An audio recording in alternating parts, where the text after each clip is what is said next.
숲으로 가는 길입니다. 안녕하세요. 반갑습니다. 오늘 소개해드리는 책 50. 나는 재미있게 살기로 했다. 저자 이서원. 펴낸 곳은 나무 사이입니다.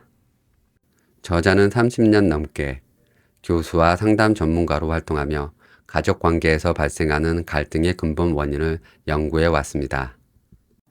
50 이후의 삶을 보다 즐겁고 의미 있게 살아가는 방법을 탐구하며 자신의 경험과 연구를 바탕으로 50.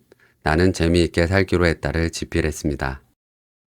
50이라는 나이, 저자는 지금부터가 진짜 나를 위한 시간이라고 말합니다. 더 이상 남의 눈치 보지 않고 삶을 가볍게 그리고 단단하게 만들어야 한다고 말이죠. 나이가 들수록 더 자유로워지는 삶에 대해 이야기합니다. 그럼 저자가 말하는 50에 재미있게 사는 법, 들어가 보겠습니다. 결혼식장은 가지 못해도 장례식장은 꼭 가야 하는 이유. 승준아, 세상에서 누가 제일 귀한 사람이야? 나. 그런 너를 누가 낳아주셨어? 엄마. 그런 엄마는 어떤 사람이야? 고마운 사람. 아들 생일이면 이렇게 질문과 답을 한 후 엄마를 낳아주신 외할머니와 아빠를 낳아준 할머니께 감사 인사를 드리자고 했다. 먼저 외할머니가 사는 제주도를 향해 절을 공손하게 올리고 전화를 드린다. 할머니, 엄마를 낳아주셔서 고맙습니다. 할머니 덕분에 오늘 내 생일이 되었어요. 아빠 엄마인 대구 할머니께도 절하고 전화로 고맙다고 한 후 아들은 자리에 앉아 엄마 아빠를 향해 뒤뚱거리며 절을 한다. 엄마 아빠 낳아줘서 고맙습니다. 그러면 우리는 아들에게 말한다. 그래 승준아, 너도 세상에 온 거 축하해. 그 후 케이크를 불고 생일 축하 노래를 부르고 아이를 꼭 안아준다. 서너 살에 시작해 지금까지 이어가고 있는 아들의 생일 풍경이다. 나는 우리가 살면서 거꾸로 알고 있는 것이 많다는 생각을 한다. 그 가운데 하나가 생일이다. 생일은 내가 세상에 온 것을 축하받는 날이 아니라 나를 세상에 태어나게 12달 동안 추우나 더우나 무거운 몸으로 힘들어한 엄마에게 감사하는 날이다. 또한 우리가 잘못 알고 있는 것 가운데 하나가 결혼식과 장례식이다. 나는 결혼식은 애도해야 하는 의식이고 장례식은 축하해야 할 의식이라고 생각한다. 30년 동안 부부 상담을 해보니 결혼은 이혼하기 위한 첫 단추라는 영국 속담이 슬프지만 전곡을 찌르는 명언임을 실감하게 되었다. 이제 너희들 인생의 봄날은 끝났다. 수없이 많은 어려움이 좋아 어쩔 줄 모르는 너희 얼굴 사이로 팔짱 낀 사이로 북풍 한설처럼 밀려들 것이다. 나만은 다른 사람들과 다르게 살 것이라고 자신만만하게 신부 입장, 신랑 입장을 하던 두 사람이 몇 년 지나지 않아 별 수 없이 다른 사람들처럼 지지고 볶으며 살 수밖에 없다는 실감을 하는 것이 결혼이다. 나만은이라는 교만이 벗어지고 나 역시라는 겸손이 자리 잡는 첫 관문이 결혼이다. 그래서 나는 좀채 결혼식장에 가지 않는다. 마음속 깊이 축하하는 마음보다 슬픈 마음이 들기 때문이다. 반대로 인생의 모든 괴로움과 시름을 벗고 새로운 세상으로 떠나는 장례식장에는 빠짐없이 간다. 아무에게도 말하지 않았지만 축하의 마음을 전하러 간다.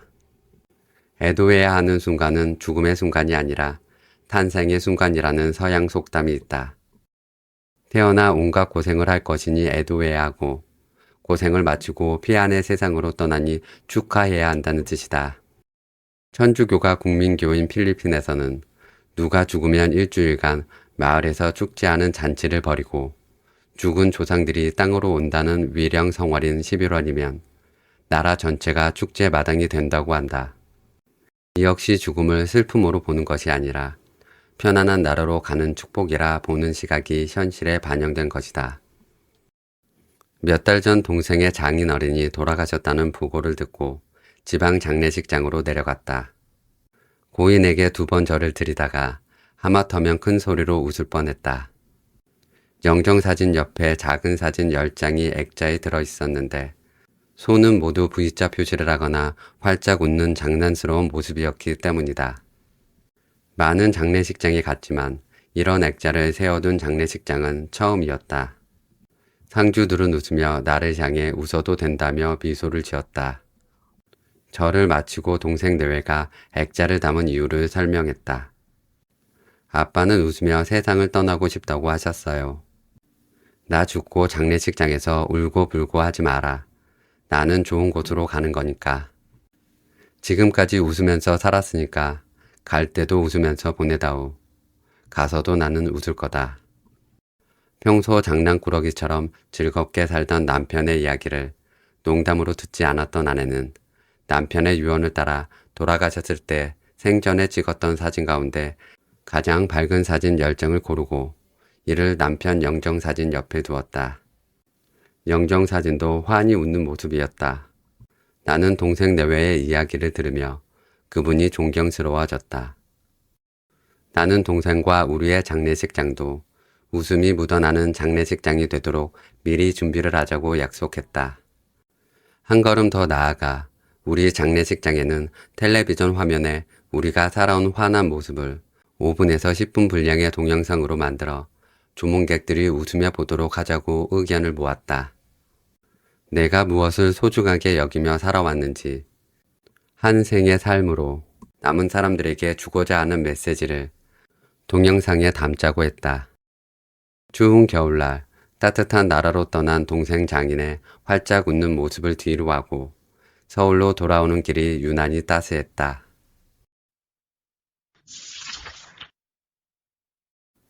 부부 사이에 절대 하면 안 되는 말. 먼저 세상을 떠난 남편의 이야기를 담은 다큐 프로그램을 아내와 함께 보는 중이었다. 다큐 속 남편이 아내에게 미안하다, 고마웠다는 말을 남기는 장면을 보면서 아내에게 물었다. 여보, 내가 먼저 세상을 떠나면 당신에게 무슨 말을 남기고 떠날까? 아무 말도 하지 말고 가요. 지금까지 들을 말 다 들었으니 애쓰지 말고 그냥 말없이 떠나요. 나는 아내의 말에 큰 소리로 웃었다. 20년 가까이 결혼 생활을 하면서 내가 아내에게 가장 마음을 많이 쓴 것도 가장 점수를 많이 받은 것도 같은 것이었다. 그것은 말이었다. 배우자에게 말을 예쁘게 하면 사랑받는다는 것은 동서고금의 변함없는 진리라고 믿었기에 아내에게 예쁘게 말하는데 많은 에너지를 써왔다. 시험에 자주 출제되는 문제가 있듯이 내가 아내에게 자주 하는 문장 몇 가지가 있다. 첫 번째는 당신이니까 이 정도 하지 라는 말이다. 아내는 이 말을 아무리 많이 들어도 질려하지 않는 것 같다. 사람이 신과 다른 점은 완전하지 않다는 데 있다. 그래서 사람은 자신에 대해 불안한 마음을 늘 가지고 있다. 그것은 혹시 내가 못하면 어떻게 하지? 라는 걱정으로 자리 잡는다. 계란 후라이 하나를 만들어도 이게 맛있게 잘 되었나? 염려하는 게 사람 마음이기에 가장 듣기 싫어하는 말은 겨우 이것밖에 못했어 라는 말이다. 그렇지 않아도 걱정하는 사람에게 이 말을 하면 폭탄을 퍼붓는 격이다. 설령 제대로 못해서 이 말을 했다 하더라도 이 말을 듣는 사람을 발끈하게 만든다. 그럼 내가 해보든가 하는 발발심마저 든다. 요리든 일이든 아내가 한 것에 대해서는 당신이니까 이 정도 하지라고 말한다. 이 말의 아내는 불안한 마음이 사라지고 안정감과 자신감을 느낀다. 그리고 그런 마음을 가지게 해준 남편을 고마워하고 좋아한다.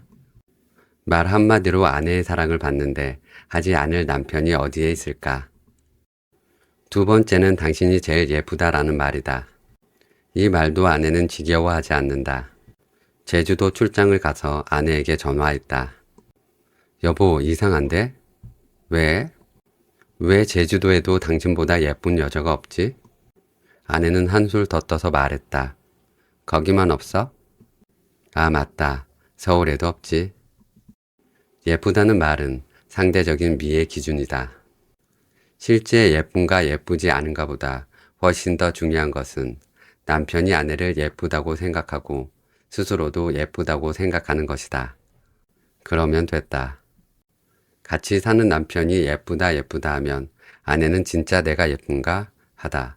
어느 순간 예쁘다고 생각한다. 그것이 사람의 마음이다. 반대로 남편이라고 다르지 않다. 세 번째는 내가 복이 많아서 당신 같은 여자를 만났지라는 말이다. 돌아가신 장모님이 나에게 몇 번이고 하셨던 이야기는 이 서방이 착하게 살았으니까 우리 딸을 만난 거야 라는 말씀이었다. 이제 유언이 된 장모님의 이야기를 떠올릴 때마다 정말 내가 악하게 살았으면 이렇게 좋은 사람을 아내로 만났을까 하는 생각이 절로 든다. 결혼하기 전부터 복덩어리를 줄임말, 복디라고 아내를 부른 나는 결혼 후에는 시간이 날 때마다 아내가 조금이라도 나를 위해 무언가를 해줄 때마다 내 복이 많아서 당신을 만났다는 이야기를 잊지 않고 했다. 이 세 문장을 아내에게 자주 하니 어지간한 갈등은 눈 녹듯이 사라졌다. 평소에 열심히 좋은 말로 나를 기분 좋게 해줬으니 내 허물을 용서하노라 하는 아내의 말이 들리는 것만 같았다. 한 번은 친척 누나로부터 연락이 왔다. 남편이 다 잘하는데 가끔 말을 가슴 아프게 할 때가 있다며 내가 아내에게 말을 잘하니 우리 남편도 너처럼 말 예쁘게 하라고 상담해 줄 수 없겠냐는 것이었다. 이 사실을 아내에게 자랑했다. 여보, 다 잘하는데 말을 못되게 하는 남편을 상담해 달라고 하시네. 내가 말을 예쁘게 잘하긴 하지. 내가 친척 누님께 먼저 전화할게. 왜? 다 잘하는데 말만 못하는 남편과 다 못하는데 말만 잘하는 남편을 바꾸실래요? 라고 물어보려고. 나는 얼굴이 빨개져서 물었다. 바꿀 거야? 아내는 배시시 웃으며 말했다. 아니, 난 그래도 말 잘하는 당신이 더 좋아. 휴, 놀란 가슴을 쓸어내렸다. 그리고 기분이 좋아졌다. 아내의 말이 5월의 랄락 향처럼 향기로웠다.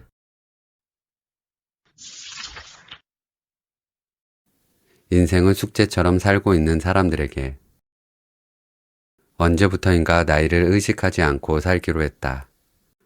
다른 사람에게 내 나이를 이야기하면 벌써 그렇게나 되셨어요? 라고 반문하는 경우가 많아졌기 때문이다. 50이라는 숫자를 넘긴 후에 부쩍 이런 말들을 많이 듣는다. 상대방은 나에게 그 나이로 보이지 않는다는 칭찬으로 하는 말일 텐데 정작 나는 이 말에 별 감흥이 없다. 그러다 보니 몸이 약해지면 되레 반가운 마음이 든다. 점점 나이는 들어가는데 몸은 10대 청년 같다면 오히려 슬펐을 것이다. 세상에 태어난 모든 생명체가 어김없이 겪는 노화의 과정을 나도 겪는다는 생각은 잔잔한 슬픔과 함께 담담한 기쁨을 가져다 준다. 100세 시대가 된 지 오래다. 100살까지 산다는 소리가 놀랍지 않다 보니 오래 사는 것보다 어떻게 사느냐가 중요해졌다. 50은 100을 기준으로 하면 절반인 터닝 포인트에 해당한다. 나이 50을 어떻게 해석하느냐에 따라 50 이전의 삶과 이후의 삶에 대한 의미가 달라진다. 사람은 복잡한 존재이지만 크게 나누면 몸과 마음 두 가지로 이루어져 있다. 50을 기준으로 몸과 마음을 생각해 볼 수 있다.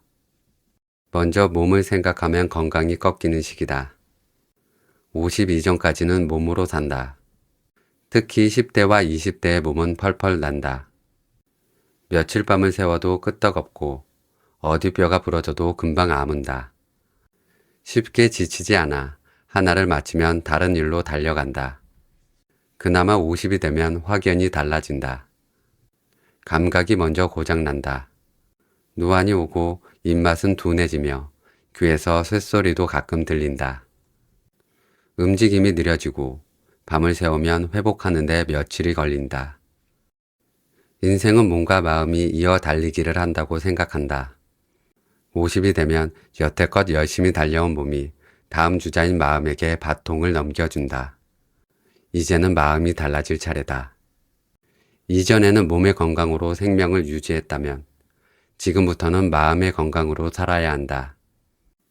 마음의 건강을 두 글자로 줄이면 지혜다. 지혜란 어려운 일이 생길 때 가장 적절한 방법을 생각해내는 능력이다.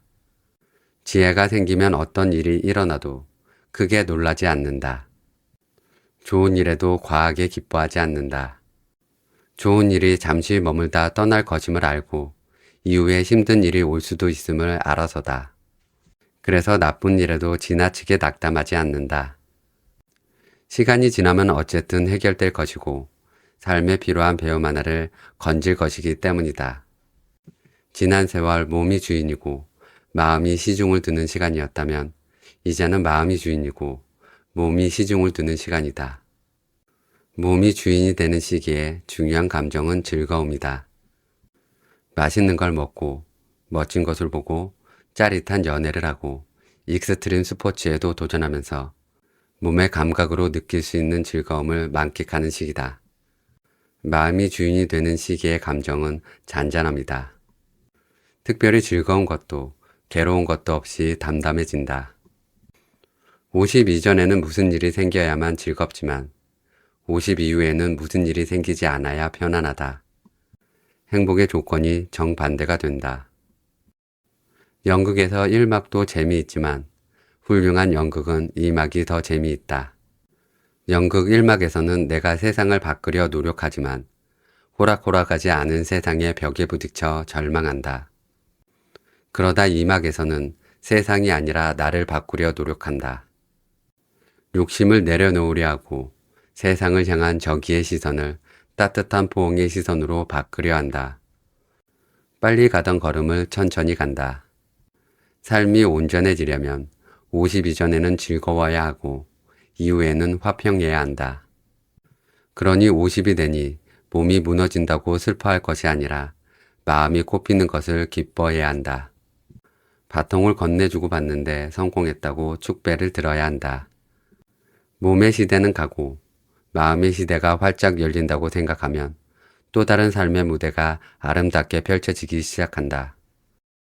내가 30년간 스승으로 모시는 이군우 선생님은 노인은 잘못된 말이라고 했다. 엄마 배에서 나온 순간부터 우리는 노인이거든.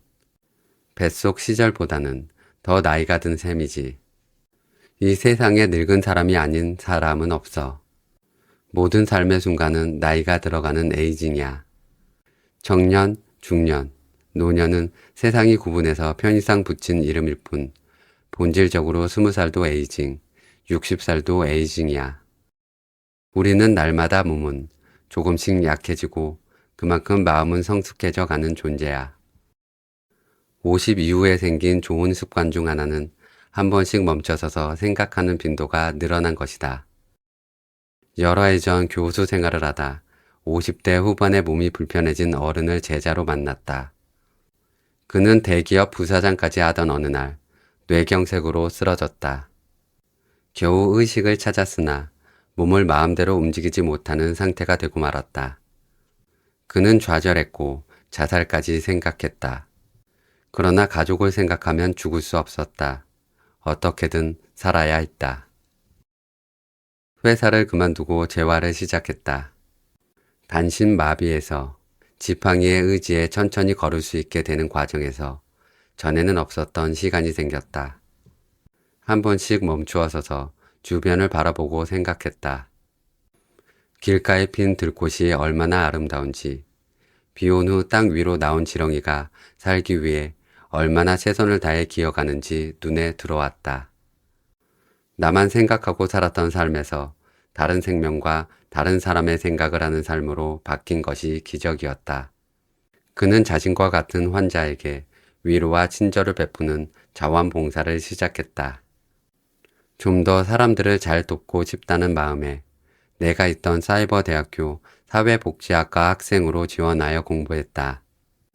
그 제자를 보면서 깨달은 건 몸이 무너져도 마음이 살아있으면 훨씬 더 풍요로운 세상을 살 수 있다는 사실이었다.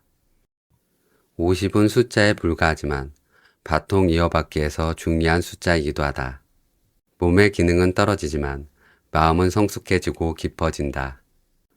몸의 시대가 저물고 마음의 시대가 열린다고 50을 해석하면 50은 눈부시게 아름다운 숫자다. 인생 2막에서 가슴 설레는 삶을 살 것인가? 약해지는 몸을 한탄하며 살 것인가는 각자의 선택에 달려 있다. 나는 기왕이면 설레는 삶을 살고 싶다. 인생 절반도 아름다웠고 나머지 절반은 더 아름다웠다고 말하며 세상을 떠나고 싶다.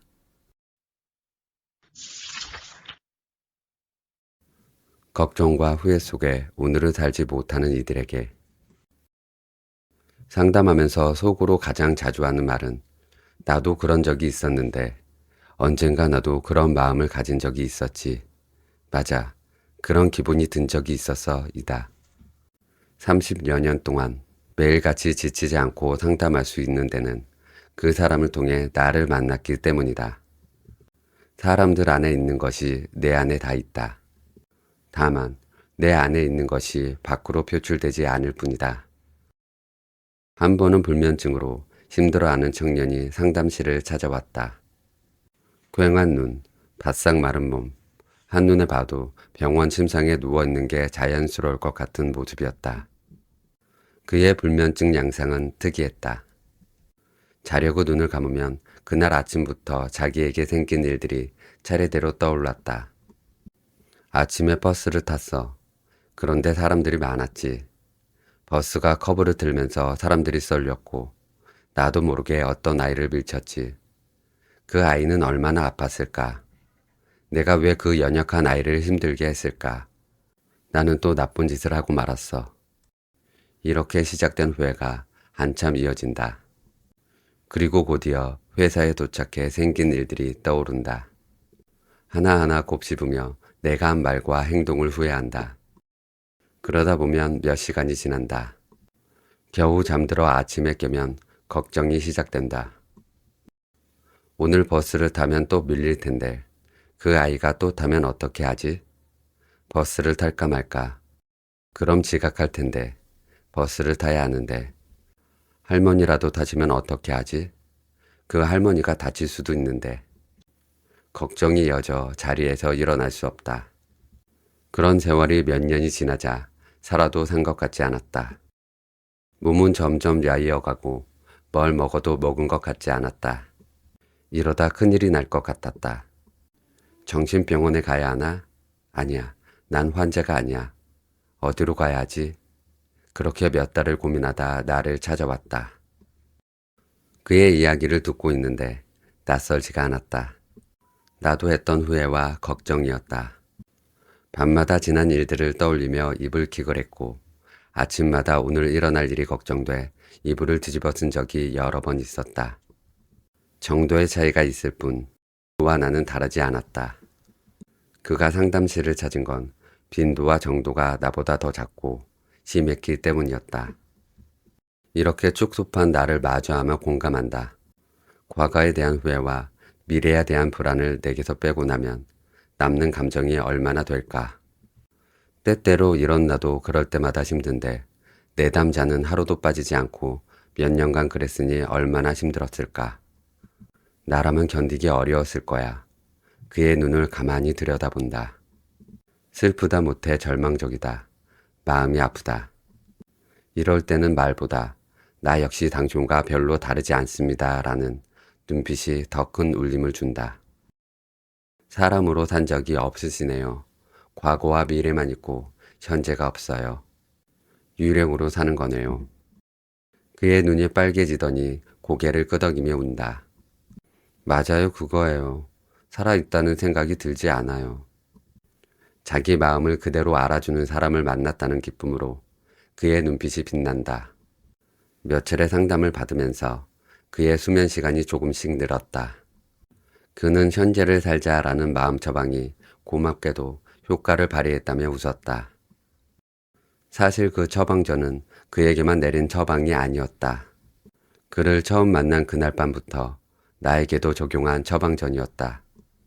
하루 동안 있었던 일을 떠올리며 후회를 시작하려는 찰나에 현재를 살자 처방전을 내리고 중얼거렸다. 그러자 나는 고개를 끄덕이며 후회를 멈추었다. 그를 살린 말이 나도 살렸다. 그 덕분에 나도 자기 전 후회와 다음날 아침 걱정이 줄었다.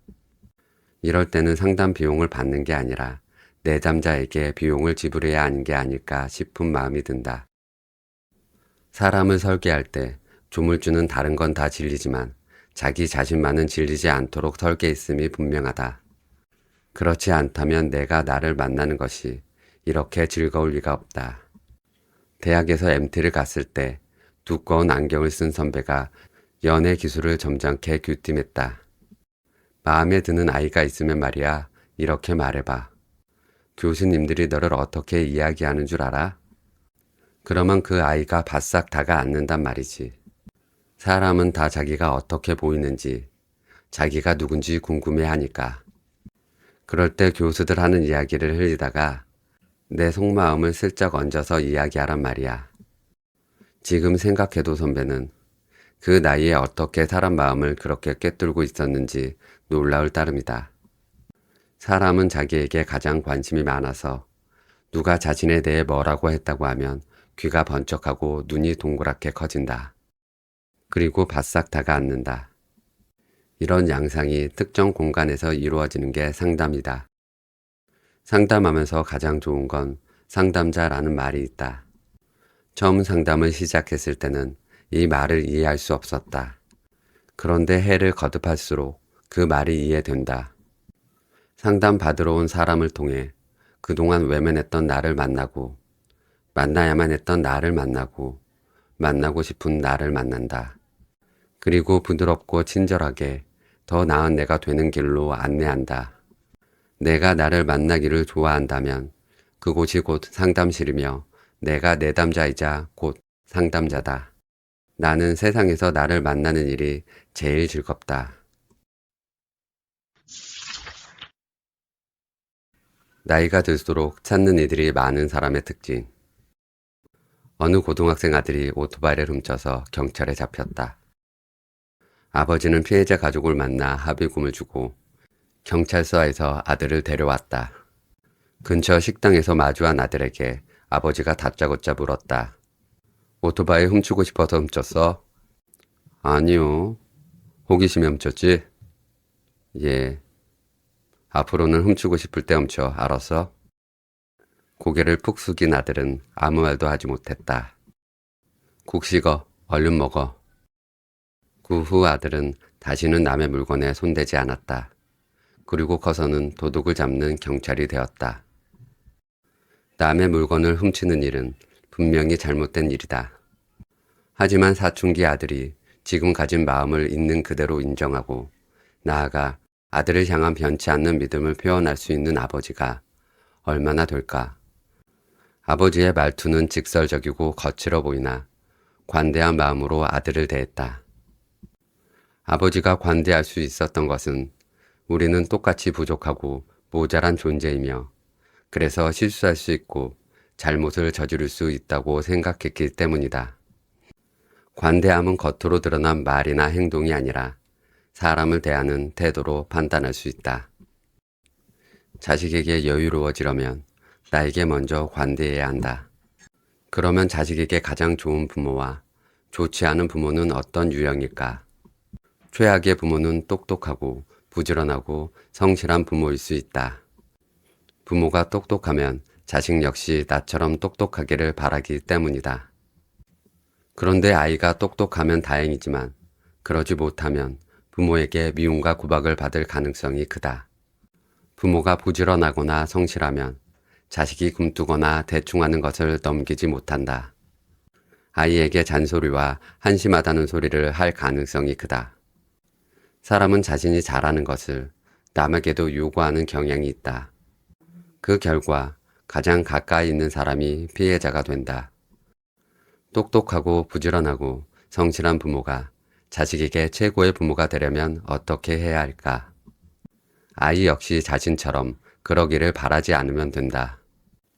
자녀는 자신과 얼마든지 다를 수 있다는 생각을 지니고 자식을 대하면 자식은 자기 자신으로 살 수 있으니 부모에게 고마워한다. 나아가 모범적으로 살아가는 부모를 존경하게 되니 그들은 최고의 부모가 된다.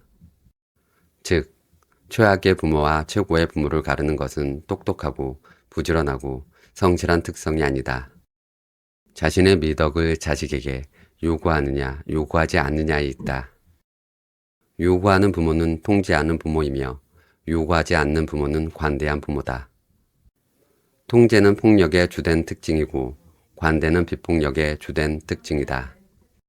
가족 상담이란 과목을 강의할 때 나는 학생들에게 과제나 시험을 실시하지 않고 학기 말 보고서에 자기 문제를 내고 스스로 답을 쓰고 발표하게 한다. 문제는 자기 인생의 최대의 고민을 답을 5줄로만 작성해야 한다. 가장 재미있는 보고서는 우리 가족은 왜 밥을 따로 먹을까? 라는 보고서였다. 우리 네 식구는 30년 동안 다 같이 모여 밥을 먹은 적이 별로 없다. 어쩌다 다 같이 밥을 먹으면 엄마는 모두 함께 밥을 먹으니 얼마나 기쁜지 몰라. 그러면 동생은 꼭 모여서 밥을 먹어야 하는 건 아니잖아. 왜 그런 말을 해? 라고 말하고 나는 이렇게 말한다. 밥을 같이 안 먹어도 사이는 좋잖아. 아빠는 침묵한다. 각자 생각이 달라서 그럴까? 학생이 보고서를 소리내어 읽는 내내 모두 유쾌하게 웃었다. 글은 짧았지만 글 속의 가족은 관대한 가족이었다. 누구도 밥 먹는 것으로 남을 통제하려고 시도하지 않고 있었다. 만약 누구 한 사람이 밥 먹는 것에 이의를 제기했다면 무려 30년간 밥 먹는 일로 이렇게 평화로울 수는 없었을 것이다. 특히 이 가정에서 엄마는 가장 관대한 사람이었을 것이다. 함께 밥 먹기를 좋아하면서도 남편과 아이들의 마음과 사정을 헤아려 같이 밥을 먹고자 통제하지 않았다는 건 대단한 관대함이다. 학생에게 부모님은 어떤 분이시냐고 물었다. 우리 부모님은 식사든 무엇이든 강요하지 않으세요. 부모님보다 우리가 먼저 밥을 먹어도 뭐라 하지 않아요. 그런데 동생은 집에 오면 아빠는 왔어? 언니 밥은 먹었어? 라고 이야기해요. 부모는 관대한 태도로 가족 구성원 모두 각자 자기 모습으로 살 수 있도록 보장하고 있다. 또 자식이 먼저 먹어도 뭐라 하지 않는 세상 기준에 연연하지 않는 유연함도 있다. 그런 분위기에서 자란 자녀는 자연스럽게 가족을 생각하고 챙기는 따뜻한 아이가 되어 아빠가 왔는지 궁금해하고 언니가 밥은 먹었는지 챙기려 한다. 건강한 가족의 좋은 모델이다. 부모가 관대하면 자식도 타인에게 관대한 사람이 되지만 부모가 통제하면 자식은 타인에게 반발하고 타인을 통제하는 사람이 된다. 그렇다면 자식에게 관대한 부모와 자식을 통제하는 부모를 가르는 특성은 무엇일까? 그것은 자신에게 관대한지 통제적인지에 달렸다. 자신에게 너그러운 사람이 타인에게 관대하며 자신의 실수에 너털 웃음 지으며 웃어 넘길 수 있는 사람이 타인에게 너그럽다. 비단 부모 자식 관계만 통제와 관대함의 이치가 적용되는 것이 아니다. 부부, 형제, 친척 관계를 넘어 모든 대인 관계에 적용된다. 자신과 타인을 통제하려는 사람은 노년에 외로워질 각오를 해야 한다. 가까운 사람이 머지않아 고개를 절레절레 흔들며 떠날 것이기 때문이다. 반대로 나와 타인에게 관대한 사람은 노년 생활이 풍요로워질 것이라 예상해도 좋다. 멀고 가까운 사람들이 틈날 때마다 와서 같이 차 마시고 밥을 먹자고 할 것이기 때문이다. 자신에게 관대한 태도는 자신과 남을 살리는 약이다. 상처라는 열차가 지나가는 중입니다. 계속 당한 게 떠올라 괴로운데 어떻게 하죠? 상사의 가스라이팅에 고통받던 직장인이 내가 출연하는 라디오 프로그램 고민상담 코너에 사연을 보냈다. 6년 정도 다니던 직장을 퇴사했습니다. 저는 상사의 감정 쓰레기통이었어요. 입사 3년 만에 팀장으로 승진한 저는 매일 제 팀원들 앞에서 센터장님의 심한 하대를 겪어야 했습니다. 그때마다 팀원들이 얼마나 저를 무능력하고 한심하게 생각했을까. 자존감이 바닥을 쳤고 센터장이 부를 때마다 경기를 일으키곤 했습니다.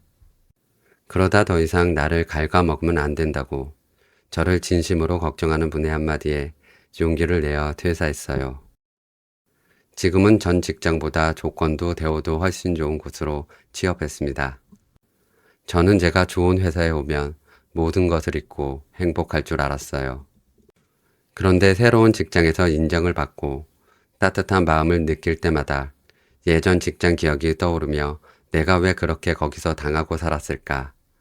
왜 그렇게 집합했을까? 너무 화가 나 눈물이 납니다. 현재 일상생활 속에서도 계속 떠오르는 그때의 기억들, 그 수치심이 저를 괴롭힙니다. 지금도 그 인간을 생각하면 소름이 끼치고 역겹습니다. 저는 왜 아직 거기를 벗어나지 못하고 있는 걸까요? 너무 힘들어요. 도와주세요. 이 사연을 듣고 나는 진행하던 아나운서에게 물었다. 열차가 통과하는 건널목에서 열차가 통과 신호가 바뀌면서 함께 차단기가 내려가면 어떻게 해야 하죠? 멈춰야죠. 그렇습니다. 계속 가면 사고가 나죠.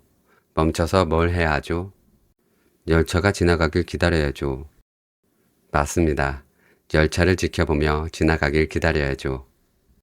지금 사연 주신 분의 트라우마는 열차예요. 지금 열차가 통과하는 중이죠. 그러니 할 수 있는 게 뭐가 있겠어요. 열차를 담담히 지켜보는 수밖에 없지요. 이 열차가 통과하기를 기다리면서요. 살면서 생기는 트라우마와 상처는 열차와 같다. 머릿속에서 열차가 자꾸 지나간다. 나도 50이 넘어서도 여러 번 군대에 다시 가는 꿈을 꾸었다. 얼마나 생생한지 꿈에서 군 생활을 하다가 중얼거린다. 나는 벌써 2번째 입대인데 왜 아무도 그걸 모르지? 이렇게 여러 번 군대에 다시 가는 꿈을 꾸는 이유는 억압적인 휴일과 불합리한 명령들로 가득했던 군 생활이 내게 끔찍하기 싫은 트라우마였기 때문이다. 전역하고 한참 세월이 지나고 대학에서 교수직을 사직한 후에는 나를 미워한다고 생각하는 총장을 떠올리곤 했고 매해 한두 번꼴로 총장실에 불려가 야단을 맞는 꿈을 꾸었다. 그런 꿈을 꾼 다음 날이면 아침 밥맛이 없었다. 머릿속으로 총장이란 열차가 통과한 것이다. 나는 과거를 잊었지만 과거는 나를 잊지 않았다는 건 우리 삶의 슬픈 진실이다. 너무 아픈 과거는 잊히지 않고 재현된다. 제대로 치유받고 싶어 하는 것이다. 트라우마는 과거의 현재형이다. 과거에 일어났지만 지금 일어난 것처럼 느껴져 마음을 아프게 하고 눈물을 흘리게 한다. 이럴 때는 열차가 통과하고 있다고 생각하는 것이 가장 도움이 된다. 열차가 통과할 때 뛰어들 수 없다. 그렇게 되면 나라는 자동차는 산산조각이 나고 만다. 라디오에 사연을 보내준 사연자가 옛날 센터장을 찾아가 보복을 한다면 현재 누리는 평온한 삶은 산산조각이 나버린다. 열차는 통과할 때 잠시 숨을 고르게 하며 통과하는 열차를 담담한 마음으로 쳐다보아야 한다.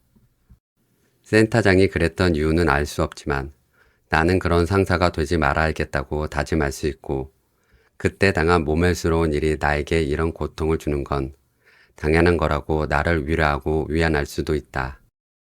그렇게 통과하는 열차를 바라보며 나에게 다정하게 말을 걸고 올라오는 감정을 당연하다고 여겨주며 인정할 때 트라우마는 조금씩 치유된다. 과거에 경험했던 부정적인 감정이나 상처, 트라우마는 내 마음속의 열차다. 이 열차는 처음에는 자주 마음을 통과한다. 그때마다 열차를 멈추게 하고 시비를 걸면 마음을 통과하지 않고 머물러 버린다. 열차는 통과해야 하고 나는 멈추고 바라봐 주어야 한다. 그런 과정이 조금 지나면 열차는 가끔 오기 시작한다. 그리고 마침내 잊어버릴 만할 때 어쩌다 한번 통과한다. 트라우마는 사라지는 것이 아니라 옅어지는 것이다. 열차가 통과할 때마다 담담히 지켜보면 열차는 내 삶에 별 영향을 미치지 못하는 빈도로 가끔 찾아올 뿐이다. 그때 나는 똑같이 담담히 지켜보면 된다. 50이 넘으면 살면서 섭섭했던 일들이 새록새록 떠오르기 시작한다. 나를 배신했던 사람이 더 미워지고 가슴 아팠던 기억들이 새삼스레 소환되기도 한다. 그럴 때 제일 좋은 건 그 모든 일과 사람과 기억이 열차라고 생각하는 것이다. 지금도 빵 기족 소리를 울리며 열차가 들어오고 있다. 열차가 통과하는 중이다. 담담히 지켜보며 내 마음을 다독이자. 서운한 게 정상이야. 미운 게 정상이야.